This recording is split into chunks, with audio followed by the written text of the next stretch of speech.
오늘 말씀은 좀 긴 말씀입니다. 창세기 17장 1절에서 9절 말씀입니다. 오늘 이 말씀을 하나하나 주의 설교가 아니라 저는 오늘 이 개강 예배에서 아브라함의 삶을 통해서 우리가 오늘 제목처럼 복음의 시작, 이 복음의 시작이 어떻게 아브라함의 복음이 시작이 되었는가를, 아브라함의 삶을 통해서 하나님 앞에서 우리가 어떻게 살아가야 될 것인가를 말씀을 한번 나누어 보고자 합니다. 그래서 오늘 말씀은 복음의 시작이라는 제목으로 말씀을 전하고자 합니다. 좀 더 정확하게 이야기하면 복음의 시작 아브라함이라고 할 수 있겠습니다. 물론 진정한 복음의 시작은 누구도 부정할 수 없는 것처럼 우리 주 예수 그리스도이십니다. 성경 마가복음 1장 1절, 마가복음 처음 시작하는 그 첫 절에 이렇게 기록합니다. 하나님의 아들 예수 그리스도의 복음의 시작이라. 하나님의 아들 예수 그리스도라고 마가복음은 분명히 그 시작을 이야기합니다. 사람의 아들도 아니고 천사도 아니고 능력자도 아닌 하나님의 아들, Son of God, 하나님의 아들 예수 그리스도, 지저스 크라이스트의 복음의 시작이다. 예수님께서 복음의 시작이 되신다라는 겁니다. 근데 복음의 시작의 주체는 분명히 예수 그리스도이십니다. 그건 누구도 부인할 수도 없고 부인한다고 해서 부인되어지는 사실도 아닙니다. 그러나 오늘 예수님께서 이 땅에 인자로 오셨다. 그러니까 인카네이션 하셨다라고 합니다. 사람의 몸을 입고 오셨다는 겁니다. 이 다음 주에 좀 더 그 이야기를 나누고자 하지만 오늘은 좀 그 정도까지만 나누도록 하겠습니다. 예수님, 하나님께서 왜 사람으로 오셔야 됐는가에 대한 것들은 다음에 우리가 나누기로 하고, 하나님께서 이 땅에 그러니까 하나님께서 사람으로서 이 땅에 오시기 위해서는 사람의 가문이 필요하다는 것이죠.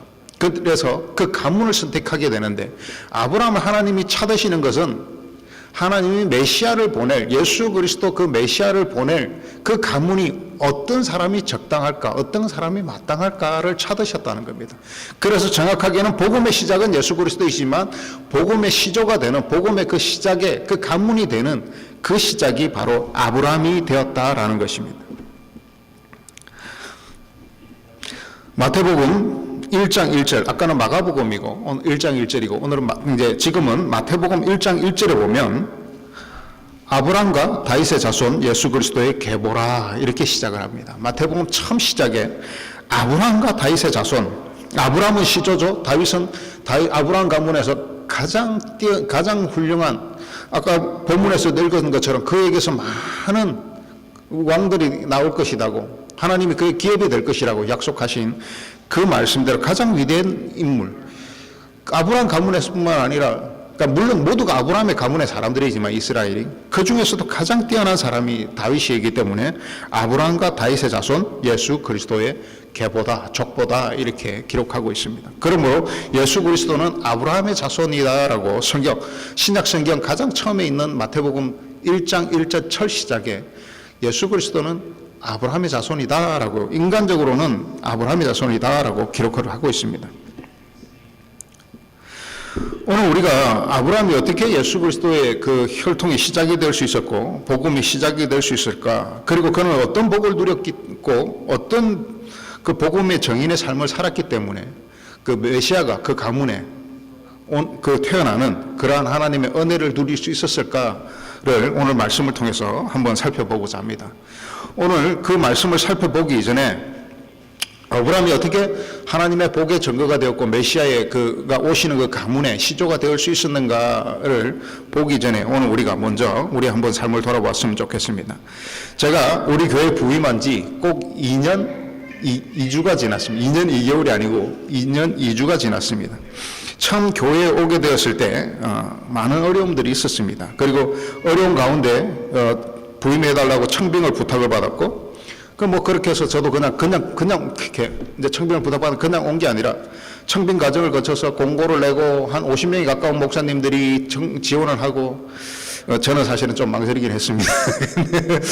계속 부탁을 해서, 일단은 청빙서를 내고, 되면 하나님의 명령이고 안 되면 또 하나님의 명령이기 때문에 하나님 처분하시는 대로 따르겠다라는 마음으로 순종하였습니다. 여러분 지난 2년 동안 계셨던 분도 있고 한 1년 넘어를 좀 계셨던 분도 있고 최근에 오신 분도 있겠지만 참 2년 동안 많은 일들이 있었고 참 어려움도 많았습니다. 어떤 사람들은 제가 그 3개월을 버티지 못하고 우리 교회가 3개월을 버티지 못하고 이제 없어질 것이라고 이야기하는 사람도 많이 있었습니다. 하지만 그때와 비교했을 때 많은 안정과 평안을 찾았습니다. 지금은 너무나도 평안하고 우리 교회만큼 평안한 교회가 없는 것 같아요. 어딜 가도 우리가 좀 수적으로는 부족할지 몰라도 오늘 우리가 누구를 뭐 시기하거나 질투하거나 미워하거나 그런 사람들이 없이 얼마나 평안한 가운데 또 아기도 태어나서 저렇게 앵앵앵 울어주고 우리 민준이가 나 여기 있어 그러면서 얼마나 평안한지 모르겠습니다. 근데 교회는 성장하고 부흥하려면 먼저 평안해져야 된다는 겁니다. 근데 하나님이 우리 교회에서 가장 그때 바라볼 수 없는 게 평안이었어요.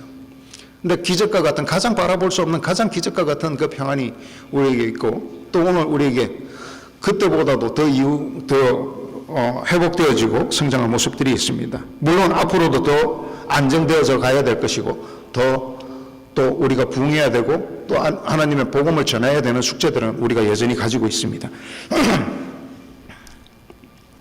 그런데 오늘 우리가 스스로 반성하고 뒤돌아봐야 될 부분들이 있는데 우리가 영적인 면에서나 신앙적인 면에서는 그리고 생활적인 부분에 있어서는 우리가 학교 생활을 하고 우리가 삶의 어떤 삶들을 살아가고 이런 부분에서는 평안과 행복이 주어져야 되는 것이 당연한 것입니다. 그러나 오늘 우리가 하나님의 사명을 바라볼 때 오늘 아브라함의 관점에서 오늘 아브라함이 하나님의 시조가 되었던 조상이 되었던 그 관점에서 바라볼 때 보면 사명과 비전에 있어서는 평안한 것은 그것은 나태함이나 게으름을 넘어 불순종이지 평안이 아니라는 겁니다. 오늘 우리에게 평안은 구분되어져야 됩니다. 하나님의 사명을 실천함으로 우리가 평안해져야 되는 것이고 하나님을 통해서 평안해져야 된다는 것이죠. 그런데 우리가 하나님의 명령이 있음에도 불구하고 우리가 그것을 불순종하면서 우리가 그것이 불순종하니까 시간도 많아지고 여유도 많아지고 마음의 상처도 없고 복음을 전하면 우리에게 욕하는 사람이 있을 겁니다. 복음을 전하는 사람이 있을 겁니다. 저 예수쟁이 새끼들, 저 개독교들 그렇게 이야기하는 사람들이 얼마나 많이 있습니까? 저도 직접적으로 그런 많은 그런 근본이 없는 비난들을 많이 받았습니다.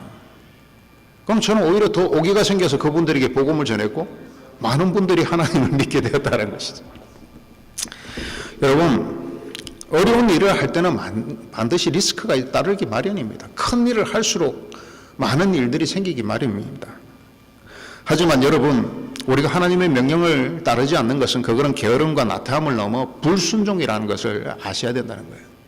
아브라함은 오늘 순종의 사람으로 하나님께 인도함을 받았다는 것이죠. 아마 여러분 지난 2년 동안 우리가 그 평안과 행복과 축복이 하나님의 축복이 우리가 적극적인 사명 안에서 그것이 실천되고 완수되고 가능한 것이지 그냥 우리가 그것을 내버려 두는데 지켜지거나 완성되어지지 않는다는 것을 아마 지난 2년 동안 아니면 뭐 많은 세월 동안 저와 우리 교회 함께하면서 여러분들이 아시게 되셨을 것입니다. 그러므로 오늘 우리는 개강 강차 예배를 드리면서 오늘 우리가 교회와 세상에서 사명을 어떻게 감당할 것인가. 이제 개강을 하게 되면 세상으로 나아가게 되는데 여러분 물론 공부도 열심히 하셔야 됩니다. 그것도 사명입니다. 하나님의 은혜를 세상에 전가하는 것, 그것은 내가 내 삶을 충실히 사는 것이 첫 번째일 것입니다. 그리고 그 두 번째는 내가 충실한 그 삶을 담보로 세상에 나아가 복음을 전하는 것이 우리의 사명이 되어야 된다는 것입니다. 오늘 여러분 그냥 단순히 이제 새해가 되었네, 학기가 개강이 되네가 아니라 정말 예수 그리스도께서 나와 함께 하셨고 내가 그 은혜를 누리고 있다면 내가 이번 이제 학교에 가면 어떻게 하나님 말씀대로 살아갈 것인가, 복음을 전가할 것인가가 오늘 이 시간 우리에게 각오가 되어져야 된다는 것이죠. 자, 그러면 복음이란 무엇입니까? 복음이라는 것은 오늘 우리는 모든 성도들은 복음의 사명을 통해서 부름받은 용사란 겁니다. 전사라는 거예요. 워리어라는 거예요. 영적 전쟁의 시대에 복음의 사명을 전하는 하나님의 말씀을 전하는 그 이방겔리온 굿뉴스 예수 그리스도를 통한 좋은 소식을 세상에 전하는 그냥 사람이 아니라 오히려 전사로 부름을 받았다는 겁니다. 이것은 사명이지만 그냥 보통 사명이 아니라 강제적인 명령이 포함되어 있는 것입니다. 해도 되고 안 해도 되는 것이 아니라 반드시 해야 된다는 거예요. 전사들에게, 워리어에게 그 우두머리가 반드시 이것은 해내야 되는 것이야 라고 명령 내렸다는 것이죠. 강제적인 명령이란 겁니다. 요한복음 5장 24절에 이렇게 기록합니다. 내가 진실로 진실로 너희에게 이르노니 내 말을 듣고 또 나 보내신 이를 믿는 자는 영생을 얻었고 심판에 이르지 아니하나니 사망에서 생명으로 옮겼느니라.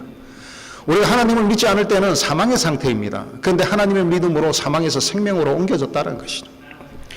그것이 어떻게 옮겨진다고요? 진실로 진실로는 예수님께서 진실로 진실로 그렇게 많이 강조하지 않으세요.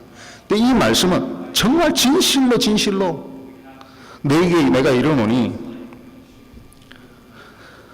내 말을 듣고 내가 말하는 그 말, 오늘 우리에게 이 성경을 통해서 또 성령님을 통해서 우리에게 전해지는 것이죠. 듣고 내 나를 보내시니 그 하나님 아버지를 믿는 자는 영생을 얻었고 심판에 이르지 아니하리니, 그러니까 심판을 받는 게 아니라 심판에 이르지 않는다는 거예요. 심판을 받지 않는다는 거예요. 왜냐하면 사망에서 이미 생명으로 옮겨졌다는 거예요. 그게 심판을 받고 안 받고가 아니라 이미 예수 그리스도를 명령을 따라 우리가 삶을 살아갈 때 이미 옮겨졌다는 겁니다. 그러므로 사망이 우리에게서 도망을 갖고 심판이 우리로부터 자유로워졌다는 것이죠. 오늘 이러한 복이 우리가 어떠한 방법으로 얻을 수 있겠습니까? 그런데 또 한 더 중요한 것은 이것이 오늘 예수 그리스도를 통해서 우리가 예수 그리스도의 말씀을 듣고 하나님을 믿는 것이 바로 이것이 복음입니다. 그래서 구원받는 것. 복음이 무엇이냐라고 이야기한다면 요한복음 5장 24절에 바로 이 말씀. 예수님께서 내가 진실로 진실로 너희에게 이르노니 내 말을 듣고 나를 보내신 이를, 그러니까 예수님 말씀을 어떻게 들어요? 성경을 통해서 듣죠. 오늘 이 말씀을 통해서 듣는 겁니다. 내 말을 듣고 나를 보내신 이를 믿는 자는 영생을 얻었고 바로 이것이 복음이라는 겁니다. 그런데 이 복음에 대해서, 심판에 대해서 예수님께서 이렇게 말씀하십니다. 바로 요한복음 5장 24절에 6절 뒤에 5장 이 말씀에 연결해서 말씀하시는 말씀이 무엇이냐면 요한복음 5장 30절에 이렇게 기록합니다. 내가 아무것도 스스로 할 수 없노라. 듣는 대로 심판하노니 나는 나의 뜻대로 하려 하지 않고 나를 보내신 이의 뜻대로 하려 함으로 내 심판은 의로우니라. 오늘 예수님께서도 이렇게 이야기하시어요. 오늘 복음을 전하는 그 사명에 있어서나 심판에 있어서 예수님께서도 그가 메시아이고 우리의 구원을, 속량을 담당하시는 그분께서도 이렇게 말씀하십니다.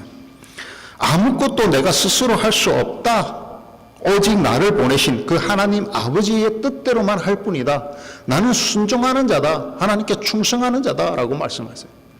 오늘 예수 그리스도께서도 아버지 하나님의 명령에 있어서는 나는 선택의 권리가 없다라는 겁니다. 순종하는 겁니다. 그것이 하나님을 믿는 자의 자세라는 것이죠. 하나님의 것이 되었다는 겁니다. 하나님의 자녀가 되었다라는 것은 아버지의 뜻대로 한다는 거예요.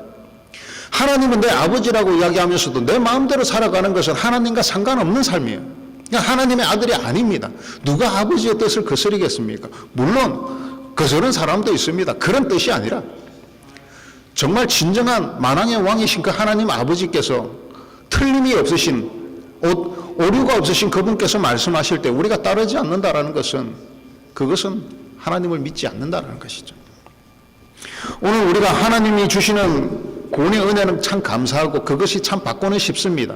그런데 구원은 내 것인 것 같지만 하나님 말씀하시는 대로 순종하지 않으면 그것은 하나님과 무슨 상관이 있는 삶이겠습니까?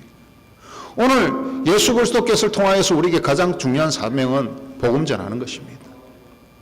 오늘 복음을 완성하는 겁니다.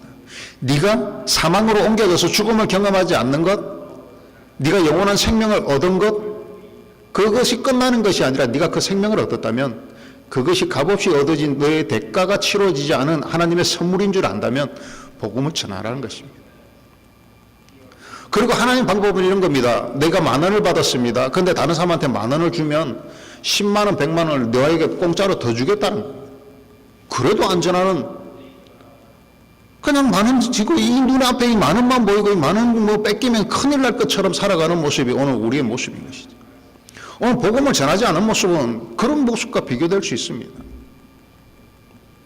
짤랑 돈 많을 가지고 이거를 다른 사람한테 쓰면 쓸수록 이 마르지 않는 돈 그 만 원짜리가 계속 나오는데 이걸 주면 하나님께서 1억도 주고 100억도 주신다는데 그 만 원이 아까워서 그냥 내 건데 이게 어떻게 생긴 건데 붙들고 있다라면 그것은 올바른 복음을 대하는 자세가 아니라는 겁니다.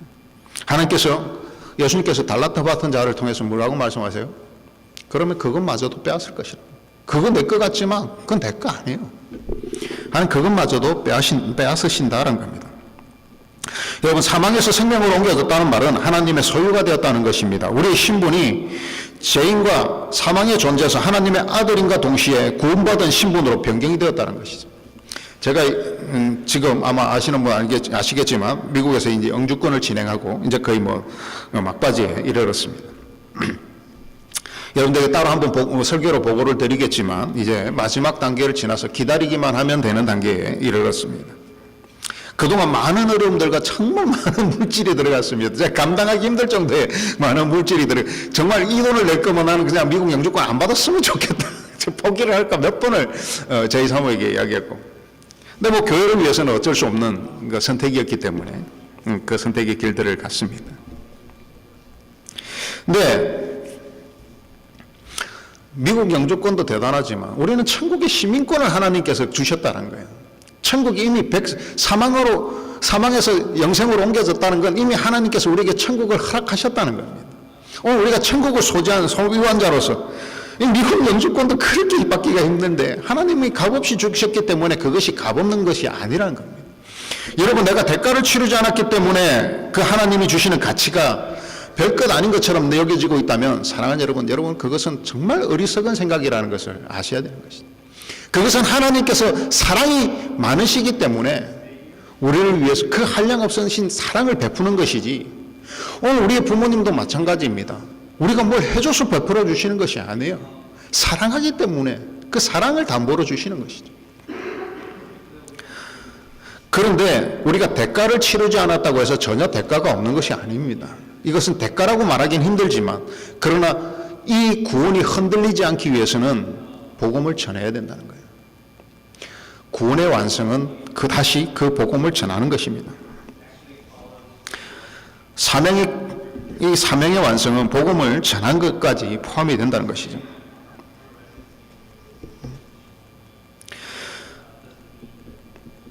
오늘 우리가 하나님의 대사명이 우리에게 주어졌습니다. 대가 없으신 그 사명을 통하여 사랑과 그 은혜를 통해서 우리가 하나님의 나라로 옮겨짐과 동시에 너희가 하나님의 백성이 되었다면 세상에 나아가 그 복음의 백성 되었음을 세상에 전하라는 것이죠. 로마서 3장 24절에 이렇게 기록합니다. 그리스도 예수 안에 있는 속량으로 말미암아 하나님의 은혜로 값없이 의롭다 하심을 얻은 자 되었느니라. 우리가 어떤 자가 되었다고요? 그리스도 예수 안에서 속량함, 없다 해주신다는 거예요. 제가 없다 해주신다는 거예요. 제가 없다 하심으로 말미암아 하나님의 은혜로 값없이 의롭다 하심을 얻은 자 되었느니라. 값없이 얻었다는 것은 그게 가치가 없다는 것이 아니라 너무 큰 가치임에도 불구하고 우리가 치른 것이 전혀 없다는 거예요. 값을 치른 것이 없이 우리가 하나님의 은혜를, 죄를 속량받았고 하나님의 은혜를 누렸다는 겁니다. 그러므로 오늘 우리는 그 복음을 세상에 나가 전해야 된다는 것이죠. 그 바로 하나님의 말씀에 그 명령에 순종하여 어렵다함을 입은 대표적인 인물이 바로 아브라함이라는 것입니다. 여러분, 아브라함을 통해서 우리가 사망에서 생명으로 옮겨진 사람이 어떤 삶임을 우리가 한번 바라볼 필요가 있는데, 아브라함은 복음을 전하는 사명에 순종했다는 겁니다. 하나님의 사명에 순종했다는 겁니다. 무조건적인 순종이라는 것이죠. 내가 생각하고 판단하는 것이 아니라 무조건적인 순종을 했다는 겁니다. 예수님도 오직 나 보내신 이의 말씀대로 살아갈 것이라는 예수님마저도 순종하는 그 말씀 안에서 우리는 하나님의 말씀을 판단하고 생각할 때가 참 많이 있습니다. 자로 재고 저울로 잴 때가 참 많이 있습니다. 그것은 올바른 자세가 아니라는 것이죠. 물론 하나님을 확인해 가는 과정에서 우리가 일들에 있어서는 이것이 하나님의 뜻이 맞는지 확인하는 과정은 철저해야 될 것입니다. 그러나 그것이 확인되었다면 그 순종은 무조건적이어야 된다는 것입니다. 그리고 우리가 하나님의 사망에서 생명으로 옮겨졌다는 것은 부정에서 긍정으로 옮겨졌다는 것입니다. 부정적인 생각과 부정적인 삶과 부정적인 행동이 아닌 긍정적인 삶으로 옮겨졌다는 겁니다. 그리고 보잘것없는 나의 힘으로 살던 그 삶들이 만물의 주인이시고 이 우주 모든 것의 창조자 되시는 하나님의 능력으로, 하나님의 그 파워로 살아가는 삶으로 바뀌어졌다는 것입니다. 근데 오늘도 아직도 하나님께 순종하지 아니하고 자로 재고 있고 내가 어떤 게 더 유익이 될지, 하나님 안에서 내 모든 것을 구원하셨음에도 내가 어떤 게 하나님 앞에서 더 유익이 될지 자로 재고 있다든지, 하나님의 사랑으로 긍정적인 삶이 아니면 부정적인 삶을 살고 있다든지, 아니면 보잘것없는 힘으로 아직도 내가 내 문제를 해결하려고 하고 있다면 그것은 하나님 말씀대로 사는 삶도 아니요, 아직도 하나님께서는 사망에서 생명으로 옮겨셨다 함에도 불구하고 나는 사망 가운데 살아가고 있는, 사망 가운데 그 옛 습성을 버리지 못하고 살아가고 있는 불쌍한 삶을 살아가고 있다는 것을 여러분 기억하시기를 바랍니다. 오늘 본문 17장에는 이렇게 기록합니다. 아브라함, 네가 앞으로 아브라함이라 하지 말고 아브라함이라 해라, 이렇게 이름을 바꿔주십니다. 이름의 바꿈이 뭐가 그렇게 중요할까라고 생각하지만 이것은 하나님의 그 언약, 말로 하신 약속, 그 커먼트에 그 하나님이 주신 그 약속이 있는 겁니다. 아브라함, 높으신 아버지라는 뜻을 가지고 있습니다. 그런데 아브라함은 뭐예요? 열국의 아버지. 높으신 아버지에는 또 부정적인 뜻도 포함이 되어 있습니다. 뭐냐면 좀 교만하다는 거예요. 이렇게 거만하게 높으신 아버지의 뜻을 가지고 있는데, 네가 이제 아브라함에서 아브라함으로 하라는 것은 열국의 아비, 온 세상의 시조가 될 것이고 모든 것의 시작이 될 것이다. 열국의 모든 세상의 온 우주의 아버지가 될 것이다. 그러니까 온 열방의 아버지가 될 것이다 라고 이름을 바꾸라는 겁니다. 그러니까 이미 하나님께서는 아브라함을 부르실 때 너로부터 메시아가 태어날 것이고 그로부터 영적인 너의 백성들, 자녀들, 나의 자녀들 될 자들의 시조가 될 것이라고 이미 그 이름으로 하나님께서 증명해 주시고 약속하셨다는 겁니다. 그냥 아브라함이 아니라 오늘 우리가 전부 다 하나님의 영적인 아들 되고 딸 되고 자녀 된 것이 바로 이 아브라함, 너로부터 메시아를 통하여 모든 구원받는 자들의 네가 아비가 될 것이라는 겁니다. 사랑하는 여러분, 그리고 그 아브라함뿐만 아니라 그 안에 사라도, 사례를 사라도 마찬가지입니다. 열국의 어미라는 뜻을 가지고 있습니다. 모든 백성들의 어머니다라는 뜻을 가지고 있는 것이죠. 이렇게 하나님께서는 그를 통하여 복음의 시작이 되도록 하셨습니다. 오늘 이 아브라함의 삶을 몇 가지를 잠깐 나누고 말씀을 맺고자 합니다. 먼저는 아브라함의 순종입니다. 아브라함이 어떻게 하나님께 의로 여겨졌는가, 어떻게 메시아가 태어나는 그 가문의 시조가 되었는가, 조상이 되었는가 하는 거예요. 그 찬양에, 이거 애기들 그 찬양에도 있지 않습니까? 믿음의 조상 아브라함은, 모든, 그래서 교회 다니는 애기들도 다 알아. 아브라함은 믿음의 조상이다. 네. 창세기 12장 1절에서 2절에 아브라함이 드디어 등장합니다. 이때는 아브라함이 아니라 미국에서는 에브라햄, 아브라함이 아브라함이었을 때 기록이 이렇게, 성경이 이렇게 기록합니다. 여호와께서 아브라함에게 이르시되 너는 너의 고향과 친척과 아버지의 집을 떠나 내가 내게 보여줄 땅으로 가라. 내가 너로 큰 민족을 이루고 내게 복을 주어 내 이름을 창대케 하리니 너는 복이 될지라. 오늘 하나님께서 나타나셔서 네가 너의 본토 친척 아비 집, 예전 성경이죠, 내 고향과 친척과 아버지의 집을 떠나서 내가 보여준 그 땅으로 가라. 내가 지시한 그 땅으로 가라. 그렇게 말씀하실 때 아브라함이 순종하고 그 말씀을 따랐다는 겁니다. 근데 제가 몇 번 언급한 적이 있습니다. 여러분, 아브라함 시대는 족장 시대다 이렇게 이야기를 합니다. 부족을 떠나면 아무도 생명을 보장할 수 없는 시대적 상황입니다. 아브라함도 가나안에 입성한 후에 많은 부족과 나라들과 전쟁한 기록들이 성경에 있습니다. 그리고 조카 롯이 주변 왕국들이 연합해서 침략해서 포로로 끌려갈 때도 자신의 키우던 자기 집안의 군사들을 이끌고 가서 그 조카 롯을 구해왔던 사건도 성경은 기록하고 있습니다.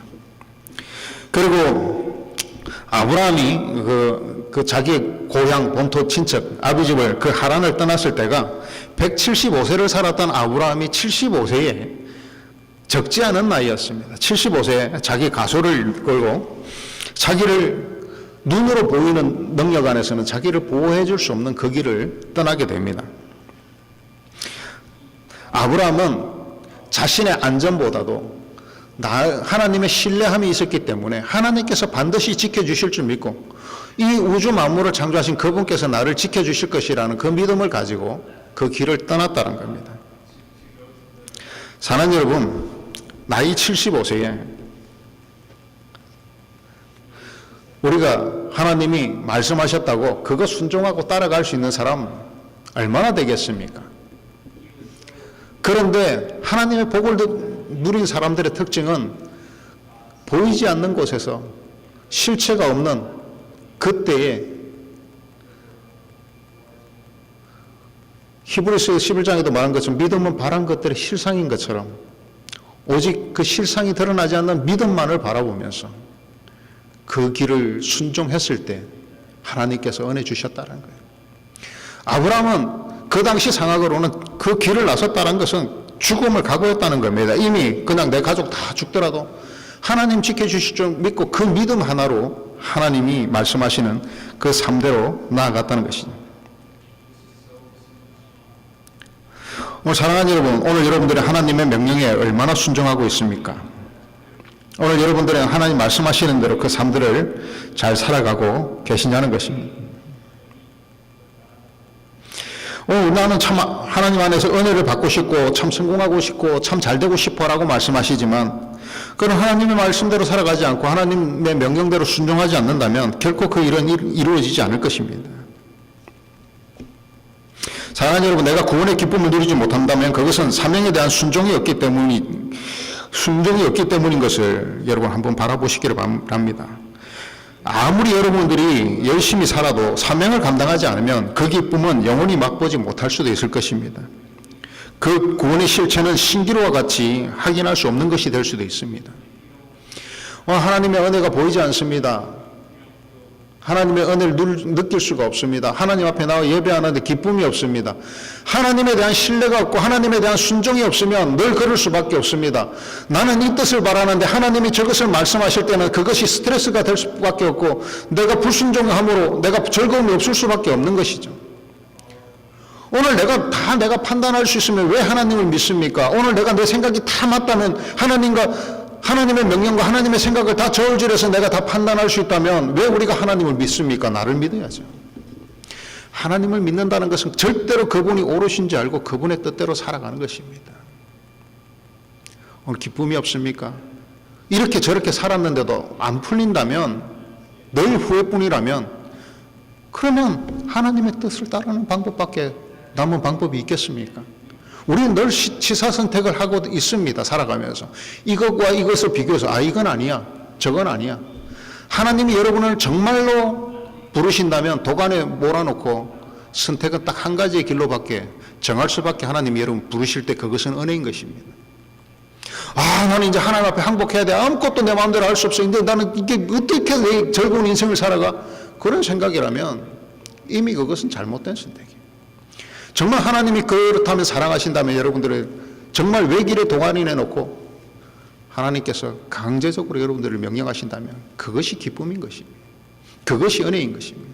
그때가 순종할 때입니다. 사랑하는 여러분, 사방에 다 우겨삼을 당했습니까? 저번 주에 말씀을 나눈 것처럼 길이 한 가지밖에 없습니까? 은혜입니다. 그것이 하나님의 응답인 것입니다. 기뻐하고 즐거워하십시오. 내가 선택할 수 있는 것이 남아있고 내 인간적으로 처리할 것이 내 인간적으로 방법이 통할 수 있는 것들이 남아있다면 그것은 아직도 하나님 앞에 엎드리지 않은 자다.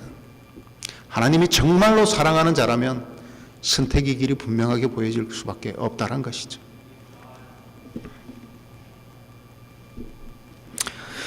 오늘 사랑하는 우리는 성도는 구원의 기쁨으로 하루하루 살아가는 존재임을 잊지 마시기를 바랍니다. 오늘 우리는 다시 한번 강조드리지만 성도라는 것은, 크리스찬이라는 것은, 하나님의 백성이라는 것은 하나님이 주신 그 기쁨으로 하루하루 살아가는 존재임을 여러분 기억하시기를 바랍니다. 오늘 여러분, 오늘 구원의 기쁨이 오늘 여러분들에게 넘쳐나시기를, 내가 받은 이 구원의 기쁨이 정말 하나님이 주신 흔들릴 수 없는 기쁨임을 기억하시기를 바랍니다. 그리고 그것이 정말 하나님이 주신 정말 더할 수 없는 기쁨이라면 세상에 나아가 복음을 전하신 여러분 되시기를 간절히 부탁을 드리겠습니다. 로마서 4장 3절에 이렇게 기록합니다. 성경이 무엇을 말하느냐? 아브라함이 하나님을 믿음에 그것이 그에게 어려여겨진 바 되었느니라. 아브라함이 하나님을 믿고 하나님을 신뢰함으로 그가 순종하였기 때문에 그가 의로 여겨진 바 되었다는 겁니다. 우리는 죄인이기 때문에 아직 완전히 의로워질 수는 없지만 심판자이신 그분께서 우리를 사망에서 영생으로 옮겼다는 것은 바로 심판자인 그분께서 그가 죄를 얻게 하겠다, 내가 너를 의롭다 여겨주겠다, 내가 판단하지 않겠다라고 그 심판자께서 그렇게 결정하셨다는 것입니다. 오늘 아브라함을 내가 의로 여겼다는 것이다. 오늘 사랑하는 여러분, 하나님 안에서 여러분들이 내가 너희를 의로 여겼노라라는 그 말씀이 오늘 여러분의 말씀이 되시기를 간절히 부탁을 드립니다. 그러나 아브라함이 그런 믿음의 순종이 있었지만 결코 죄를 가진 사람이기 때문에 완전하지는 않았습니다. 창세기 12장 10절에서 20절에 그는 아내 사라를 애굽에 내려가서 에집트에 가서 그를 누이라고 속이게 됩니다. 자기가 살기 위해서, 야, 네가 저 왕의 아내가 되어가지고 나는 좀 살아야 되겠으니까 네가 저 바로가 너를 취할지라도 우리가 남매 사이라고 그러고, 진짜로 이복 동생이었습니다. 이복형 자매 사이, 남매 사이였지만 그렇게 해서 내 생명을 좀 보존해달라고 그러한 실수도, 그런 참 찌질한 짓도 했던 것이 아브라함입니다. 그러나 하나님께서 그를 막으시고 그 바로의 행위를 막으시고 오히려 아브라함에게 복을 주신 것도 또한 하나님이시라는 것을 여러분 기억하시길 바랍니다. 우리가 때로는 실수할 수 있습니다. 넘어질 수 있습니다. 그러나 하나님 앞에서 순종하고 또 회개하고 하나님 앞에 엎드린 자에게 하나님은 용서하시고 사랑을 베푸신다는 것이죠. 그리고 그뿐만 아니라 아내 사라에게서 자식이 없을 때 창세기 16장에 보면 아내 사라가 내가 자식을 잉태할 수 없으니까 내 종 하갈을 통해서 첩으로 삼아서 자식을 낳으란 겁니다. 그래서 이스마엘이 태어납니다. 그러나 오히려 이스마엘이 태어남으로 가정이 더 불행해지는 것이죠. 그런데 그 16장 바로 앞절에 하나님께서 분명히 아브라함을 불러서 이렇게 말씀하십니다. 너무 유명한 말씀이죠. 창세기 15장 5절에서 6절에 이렇게 기록합니다. 그를 이끌어 밖으로 나가 이르시되 하늘을 우러러 뭇별을 셀 수 있나 보라. 또 그에게 이르되 내 자손이 이와 같으리라. 아브라함이 여호와를 믿으니 여호와께서 이를 그의 의로 여기시고, 의로 여기셨다는 걸 믿었는데, 근데 믿음이 오래 가지 않았어요. 15장에 이렇게 하나님이 분명히 너를 통해서, 네 씨를 통해서, 아브라함 너와 사라 너의 아내 사라를 통해서 분명히 자손을 줄 것이고 뭇별과 같이 저 하늘의 별처럼 셀 수 없을 정도로 너에게 자손을 주겠다 그랬는데 딱 내려오니까 16장 바로 그 내용에 그 다음 장에 얼마 지나지 않은 시간일 겁니다. 기도하고 내려와서 하나님 한상까지도 보여주셨는데 내려와서 아내 사라가 막 바가지를, 내가 자식이 없고 그래서 수치를 당하고 막 그러면서 바가지를 긁으니까 하나님의 약속은 응대가 없어요. 그리고 하갈을 취해서 결국은 이스마엘을 낳게 됩니다. 근데 하나님께서 100세가 될 때까지 그를 약속하신 그대로 100세가 되어서 자식을 낳아서 오히려 이스마엘과 이삭이 문제가 생기는, 하나님께 순종하지 않으므로 삶의 문제들은 또 그렇게 이어져 갈 수밖에 없지만, 그러나 아브라함은 하나님께 순종하고 또 하나님 앞에 회개하고 하나님 앞에 진정으로 회개했다는 것이죠. 그리고 그의 잘못을 회개했을 때 하나님께서는 이러한 실수도 참 많이 했지만 하나님께서 그를 의로 여겨주셨다는 겁니다. 사랑하는 여러분, 오늘 우리가 실수하지 않을 수 없습니다. 넘어지지 않을 수 없습니다. 그건 죄의 한계 때문에 어쩔 수 없습니다. 그러나 죄로 넘어졌다고 해서 그게 당연해, 나는 괜찮아, 죄인이잖아, 그럴 수는 없는 것이죠.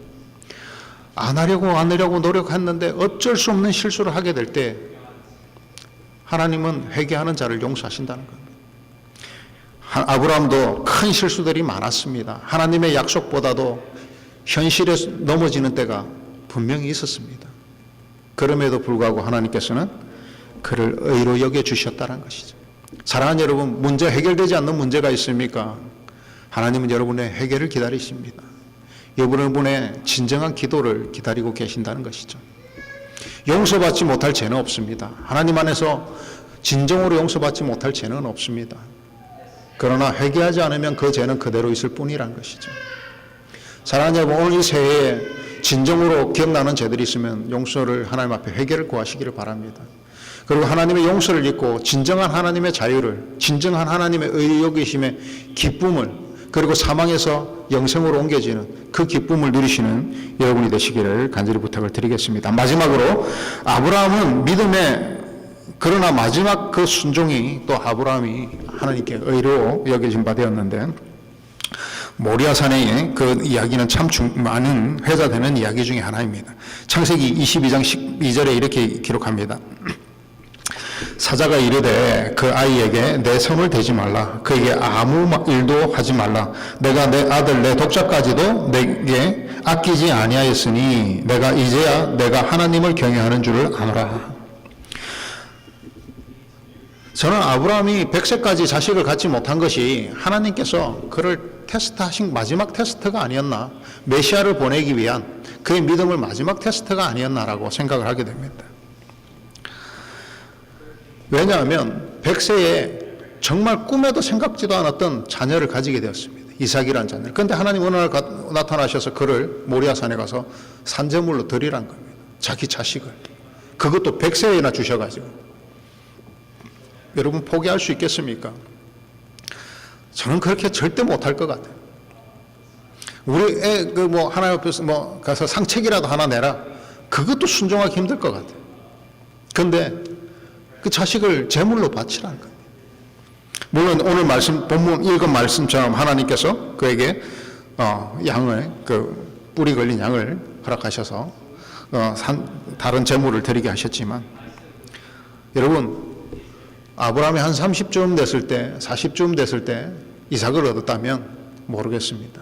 근데 100세에 정말 그렇게 실수와 또 실수를 반복하면서 얻은 그 아들인데, 그리고 기도와 눈물로 얻은 아들인데 하나님 100세 주시고는 갑자기 바치란 거예요. 하나님을 원망할 수 있습니다. 그리고 이 자식이 이제 내 것처럼 여겨지고 하나님이 주셨음에도 내가 소유권을 주장하는 그런 마음들이 생길 수 있습니다. 오늘 우리의 모습들이, 우리에게 이삭은 없지만 사랑하는 여러분, 하나님이 모든 것이 하나님이 주셨음에도 불구하고 내 거라고 주장하는 것이 우리 인생에 너무 많지 않습니까? 하나님이 다 주셨는데 이거 내 거라고 내가 놓지 못하겠습니다라고 하는 것들이 얼마나 많이 있습니까? 우리 아버지가 이런 말씀을 하셨어요. 저한테 11조를 가르칠 때, 우리 아버님이 이제 경상도 사투리를 세게 쓰시는 분인데 이렇게 이야기를 합니다.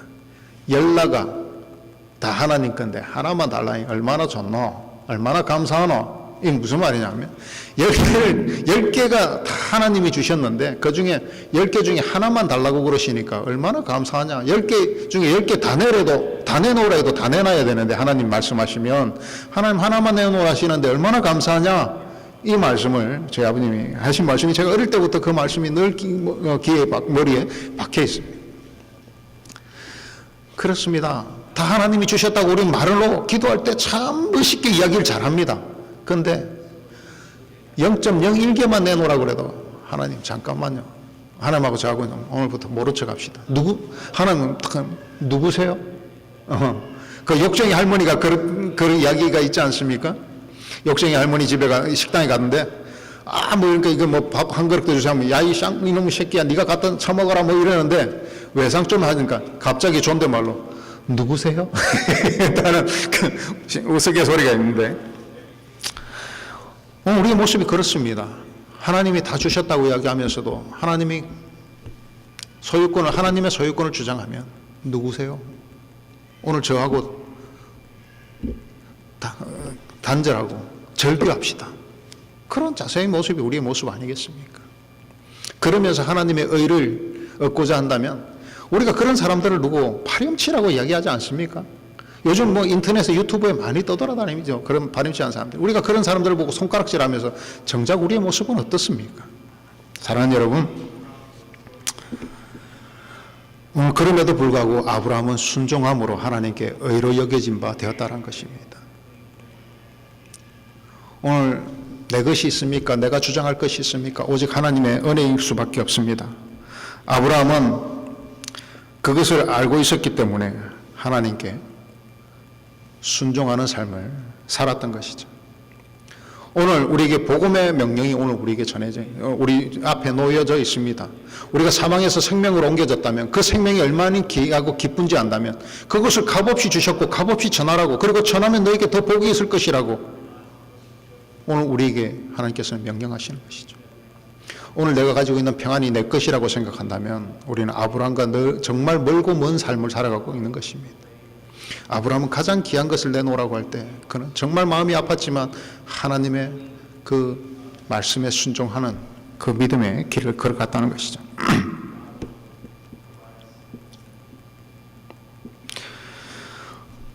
오늘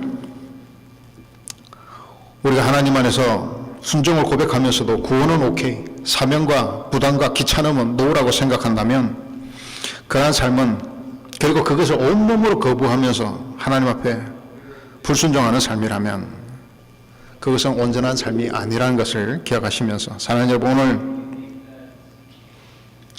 오늘 여러분들의 삶들을 통해서 초도교회의 그 순종이 오늘 여러분들에게 있기를 간절히 부탁을 드리겠습니다. 오늘 예수님께서 오늘 이 땅에 오셔서 죽으신 이유는 오직 나은 사람, 나만 구원받으면 내가 아니라 네가 구원을 얻었으므로 오늘 세상에 나가 그 기쁨을 전하고 그 구원을 전함으로 네가 구원의 사람이 되라는 것이죠. 오늘 나에게 가장 귀한 것이 하나님과 그 구원이라면 여러분 죽는 날까지 복음을 전하는 여러분 되시기를 바랍니다. 또 그리고 우리 더 행복한 교회 공동체가 되기를 간절히 축원합니다. 성경을 한 절을 읽으면서 말씀을 맺고자 합니다. 시편 150편 1절에 이렇게 기록을 합니다. 호흡 있는 자마다 여호와를 찬양할지어다. 할렐루야. 시편이 150편까지 있는데요, 그 긴 150편 중에 제일 마지막 절이 바로 호흡이 있는 자마다 여호와를 찬양할지어다. 할렐루야. 찬양하라는 것은 그냥 영광만 돌리라는 것이 아닙니다. 그 영광을 복음을 전하라는 겁니다. 그리스도를 전하라는 겁니다. 적극적으로 전하라는 겁니다. 여러분, 호흡이 있는 자마다, 살아있는 모든 자마다 살아있다면 반드시 하나님의 말씀을 전하는 것, 그것이 우리의 사명이고 말씀대로 살아가는 것이 우리의 사명임을 기억하면서 오늘도 이 개강 예배를 통하여 이 한 학기를 맞이하는, 이 한 해를 시작하는 여러분들에게 하나님의 그 교훈과 책망과 바르게 함이 오늘 여러분들에게 있기를 간절히 축원합니다. 기도하겠습니다.